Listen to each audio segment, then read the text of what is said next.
მე სანამ ამ კითხვას გავცემ პასუხს, ორ საკითხს მინდა შევეხო. პირველი ძალიან მნიშვნელოვანი განცხადება, ეს არის ჩვენ საარჩევნო კამპანიასთან დაკავშირებით. ჩვენ დავიწყებთ თანამშრომლობას ორგანიზაციასთან, რომელმაც გააკეთა Dream-metri, ეს Dream-meter.gr, ეს ვებგვერდი, სადაც არის აბსოლუტურად ყველა დაპირება მთავრობის მოცემული.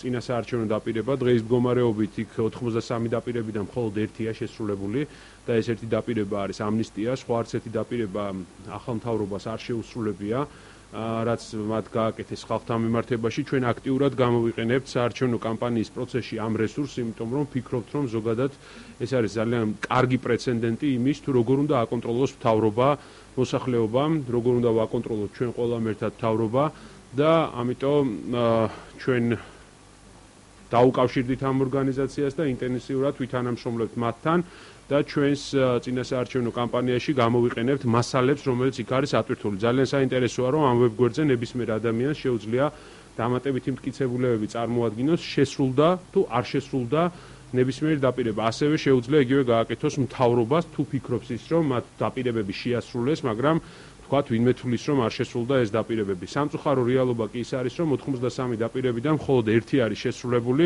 ანუ ფაქტობრივად არც ერთი დაპირება, რომელიც მოსახლეობის კეთილდღეობისთვის იყო გათვლილი, არ არის შესრულებული, დაწყებული თქვათ დასაქმებიდან, გაგზელებული ახალი საწარმოების გახსნით, არ ვიცი, ინვესტიციების მოზიდვით, პენსიების 220 ლარამდე გაზრდით, ბენზინის ტარიფის 1 ლარით შემცირებით, დენის ტარიფის განახევრებით, გაზის ტარიფის განახევრებით ან გამესამედებით და ასე შემდეგ. არც ერთი ეს დაპირება მთავრობას შესრულებული არ აქვს და ჩვენ გვინდა სწორედ შევახსენოთ მთავრობას, რომ ეს იყო დაპირებები, რითაც მათ მოიგეს არჩევნები. შესაბამისად, აი ამ რესურსს ჩვენ ძალიან აქტიურად გამოვიყენებთ უკვე დღეიდან, როგორც სოციალურ ქსელებში, ასევე სატელევიზიო რეკლამების მეშვეობით.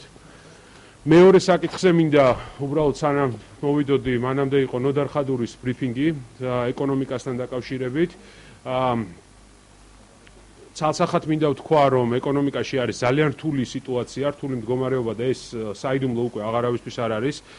სამწუხაროდ ფინანსთა მინისტრი კვლავ გვეუბნება, რომ შეუქცევადი პროცესი დაიწყო ეკონომიკური ზრდის, თუმცა ბოლო თვეების მაჩვენებლები გვიჩვენებს, რომ -1-დან +1-ის შუალედში მერყეობს ეკონომიკური ზრდის ტემპი, რაც საქართველოსთვის არის დამღუპებელი და დამანგრეველი, იმიტომ რომ ეს ნიშნავს ყოველდღიურად სამუშაო ადგილების შემცირებას, ეს ნიშნავს, რომ ხალხს დღეს უფრო მეტად უჭირს, ვიდრე უჭირდა გუშინ და გუშინ წინ და აი ეს პროცესი მიმდინარეობს საქართველოში.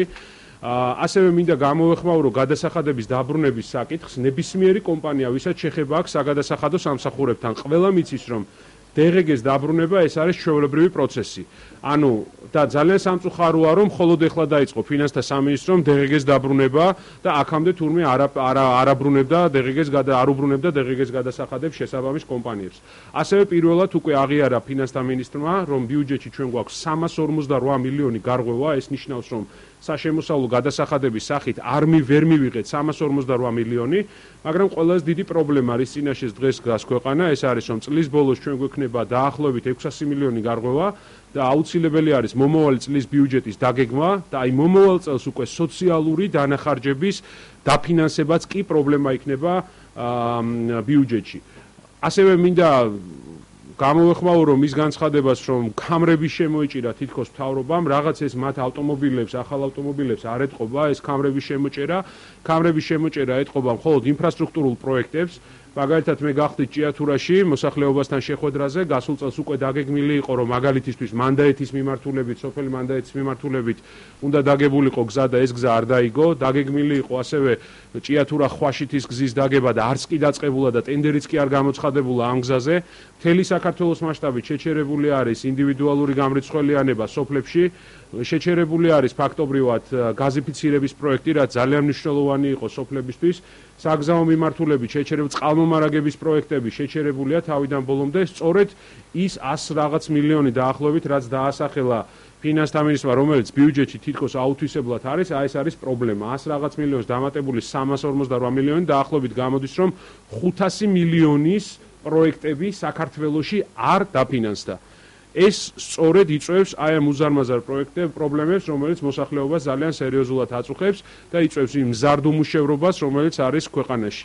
და საბოლოო ჯამში ეკონომიკა სამწუხაროდ არ დგას აღმავლობის გზაზე, პირიქით უფრო და უფრო უარესი მდგომარეობა გვაქვს და სამწუხაროა, რომ ფინანსთა მინისტრი მხოლოდ განცხადებებს აკეთებს აღმავლობასთან დაკავშირებით და არც ერთ ციფრს არ ასახელებს, რაზე დაყრდნობითაც ამ ყველაფერს გააკეთებდა.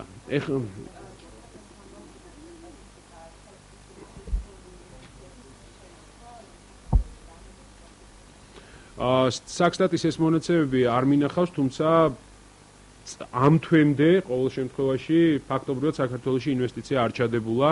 ეს არის სამწუხარო რეალობა, რაც ჩვენ გვაქვს. ამას რამოდენიმე მიზეზი აქვს და ჩვენ ძალიან კონკრეტული შეთავაზებები გავუკეთეთ მთავრობას, თუ რა ეკონომიკური რეფორმები უნდა გატარდეს, ცვლილებები უნდა გატარდეს იმისათვის, რომ საბოლოო ჯამში მოსახლეობამ იგრძნოს შედეგი თავის თავზე, რომ ეკონომიკა განვითარდეს. ეხლა შეიძლება რაღაც ცალკეული ინვესტიცია შემოვიდეს ქვეყანაში, თუმცა სამწუხაროა და ფაქტია, რომ დღეს გაცილებით მეტი უმუშევარი გვყავს, ვიდრე გვყავდა გასულ წელს მაგალითად.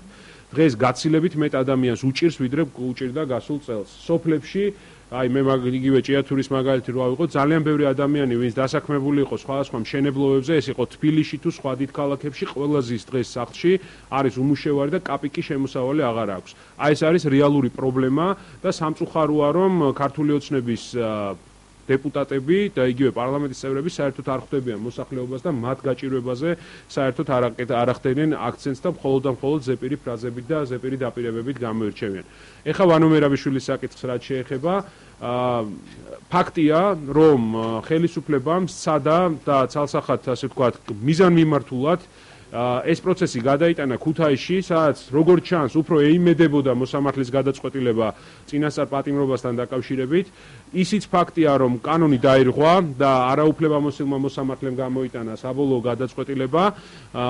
შესაბამისად, ადვოკატებმაც განაცხადეს ამის შესახებ და რა თქმა უნდა, ისინი ამას გაასაჩივრებენ საქართველოს შიგნითაც და სტრასბურგის სასამართლოშიც. რაც შეეხება თვითონ ამ პროცესს, თვითონ ის ფაქტი, რომ ვანო მერაბიშვილთან დაკავშირებით ჯერ თვითონ მოსმენები, ანუ რეალური სასამართლო პროცესი არ დაწყებულა და მაქსიმალურად წელავს ამ ყველაფერს ხელისუფლება, მიუთითებს იმაზე, რომ პროკურატურას არ აქვს მტკიცებულებები იმ ბრალდებებთან დაკავშირებით, რომელიც მათ წაუყენეს ვანო მერაბიშვილს.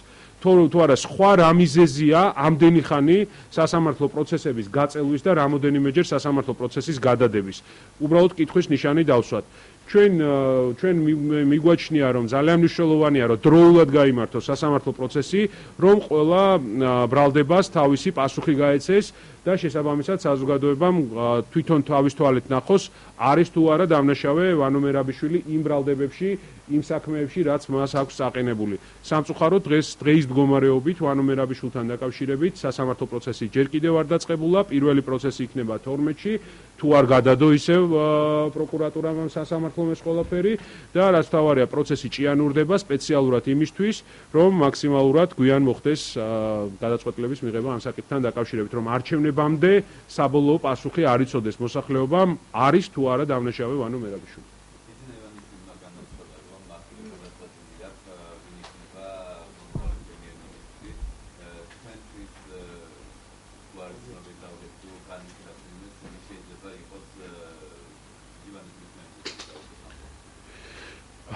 სამწუხაროა, რომ მართლაც თქვენ რა სიტყვას თქვით, მემკვიდრეობა დაახლოებით ესეთი ტერმინი შეიძლება გამოვიყენოთ, თითქოს ეს ვინმე საკუთრება იყოს ეს ქვეყანა.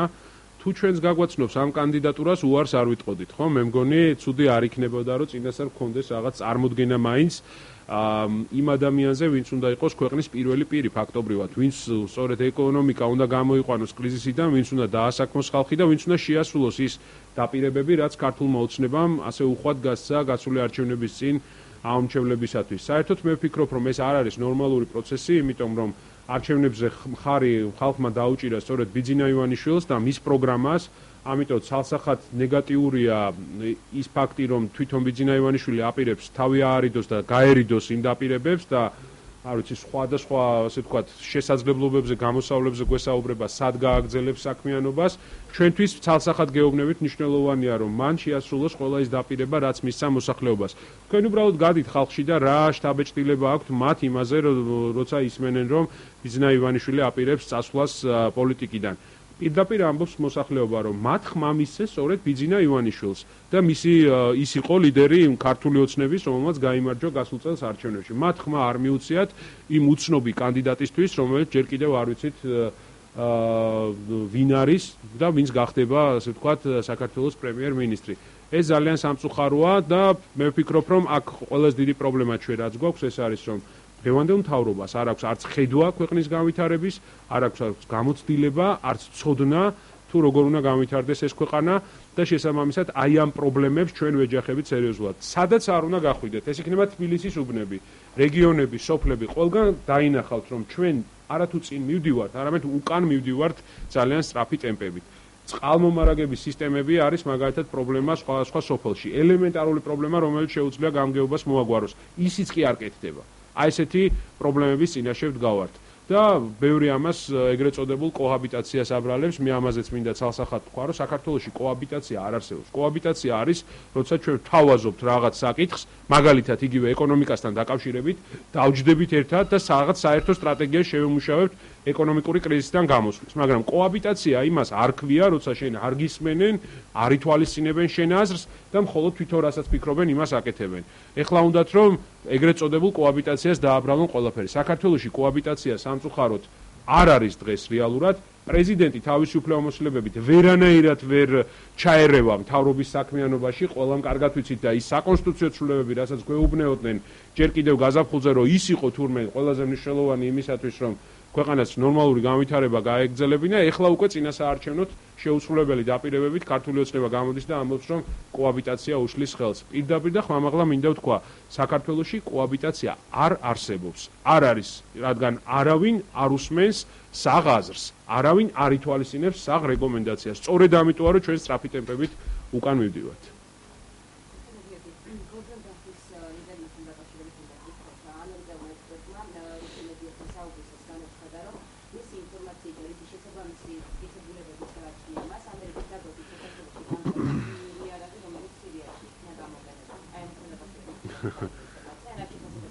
როდის ეხლა დღეს გუშინ? ნუ არ ვიცი, ეხლა ეს ჩემი აზრით მე ნამდვილად ვერ გავაკეთებ რაიმე კომენტარს, გარდა იმისა, რომ ჩემი აზრით ეს არის აბსურდული განცხადება, არ მგონია, რომ საქართველოს მთავრობა ამ თანამშრომლობაზე წასულიყო იგივე ამერიკის შეერთებულ შტატებთან და არ მგონია, რომ საერთოდ ეს ჩვენ სერიოზულად უნდა მივიჩნიოთ ეს განცხადება და მე ვფიქრობ, რომ ამასაც რუსული სუნი და რუსული კვალი აქვს, რადგან რუსულ გაზეთში გამოქვეყნდა და სწორედ რუსეთია დაინტერესებული რამენაირად პრობლემები შეგვიქმნას კიდევ ერთხელ იმისთვის, რომ არ მოხდეს ჩვენი ევროატლანტიკური ინტეგრაცია და იმისთვის, რომ საქართველოს შეიცვალოს საგარეო კურსი. და სხვა შორის ხაზი მინდა გაუსვა უბრალოდ, რომ მიუხედავად იმისა, რომ ჩვენ ვართ ოპოზიციაში დღეს, მსგავს განცხადებებზე ჩვენ გვექნება ყოველთვის ძალიან მკაცრი პოზიცია და ჩვენ მთავრობის გვერდით დავდგებით, თუ ეს საჭირო იქნა და პირდაპირ ვამბობ, რომ ეს დარწმუნებული ვარ, რომ არის ყოველი და აბსოლუტური.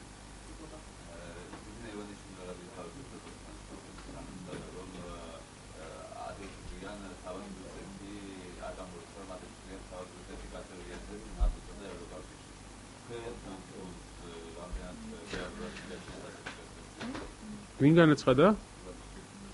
როდის განაცხადა ეს? ნუ არ ვიცი ხა რა კომენტარი უნდა გავაკეთოთ ხალხო ამაზე? რუსეთის პრეზიდენტი და პრემიერ-მინისტრი პირდაპირ ამბობენ, რომ ნატო და ევროკავშირი ნატო მათთვის არის საფრთხე, არათუ გაწევრიანებას განიხილავენ, საფრთხედ განიხილავენ, საფრთხედ აღიქვავენ. მედვედევის ინტერვიუს შეგახსენებთ, სადაც მათ თქვეს, რომ პირდაპირ თქვეს, რომ ეს არის საფრთხე და ლამის ატომური იარაღით დაგვემუქრა მთელ საქართველოს, არა მარტო საქართველოს, არამედ მთელ მსოფლიოს. ამ ფონზე არ ვიცი, ხა მე არ მგონია ეს საერთოდ ლოგიკური იყოს ეს განცხადება, რაც პრემიერ-მინისტრმა გააკეთა. მე არ მომისმენია პირდაპირ გეტყვით ამ განცხადებისთვის. იქნებ სხვა რაღაც ინტერპრეტაცია იყო, იმიტომ რომ ეს ლოგიკისგან შორს არის. შო, დავასრულეთ.